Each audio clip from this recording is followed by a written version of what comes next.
I don't think you want me to say who I saw when I was flicking through the BBC news articles thinking about the whole analogy that I came across there years ago when I found that painting that I don't know if it had been taken from Saddam's house or O'Day's house or somebody else's house of a red-headed woman with a bunch of male heads in like a peacock feather picture. Beautiful painting.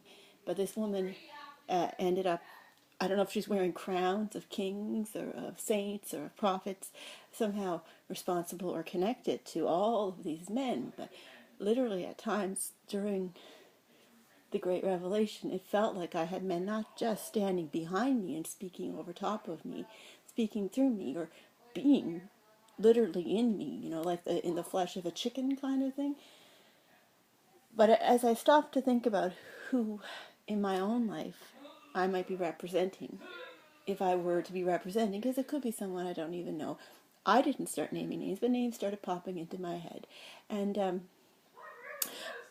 most of the men that I've had very much contact with that I can tell are people that I've been made to meet, either because they're a friend of my brother's or close to him, or someone I've worked with, or someone who's been a friend of my sister's or close to her, or who I've dated, or who I've been in a group with or an activity group with, because I didn't tend to have a lot of male friends myself.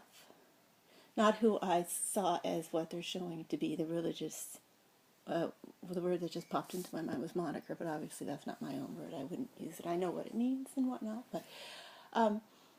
but certain people, if I divide the dark-haired men, because it is always going to be, it is what I perceive as who it would be as a dark-haired man. What I see opposite me, it's always a dark-haired man.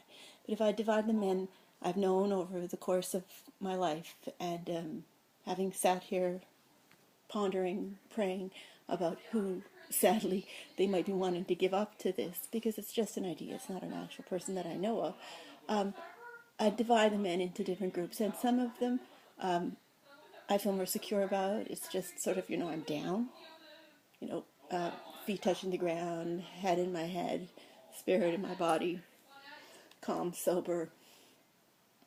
The me I know, the me I cultured, the me my family cultured, the me my father prefers. And then if I think of others, well, it's just love. You just love them because of all they're going through and all they can do and how busy they are and how they're going all the time. And then I think of others similar, but I wouldn't go near them because I just don't know what I would be doing there. And the places that they dream themselves to be, and the situations they'll tell you that they wouldn't do themselves, but they know they wake up at night and they're doing. And someone just said, bong. And I thought, that's a sick feeling when you are made to imagine yourself standing next to particular people and you can't be next to them. And I'm thinking about that feeling, sort of in my back. And something in my subconscious goes bong. And it's as if, these old world religions or old cultures, or perhaps in drug scenes or whatnot, where someone somehow captures your spirit or captures something with you. Maybe it's just a phone picture, I don't know, and they hold you to or over or around the proverbial bong, which I believe is something which holds a vessel which holds drugs or drug smoke. And then you have that sort of affecting your body in some way if you remain in a vision or a memory, or not usually a memory at all, subconscious mind wandering or a dream where you're standing next to a certain person, because that's something you wouldn't have and you wouldn't allow your spirit to come in contact with, because you're here for the long run. I mean, I'm going for 100 years if I can get it. So I need my spirit and my body, and my spirit to be able to come back to my body healthily, my body and spirit to be one. And I don't know sometimes if we aren't, some of us, affected in dream situations. That comes back at our body. And it is something that we should consider as something that needs to be, sadly, controlled.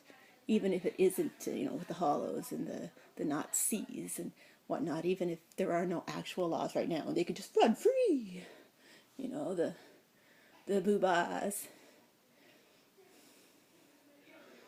those kind of things, the booyahs.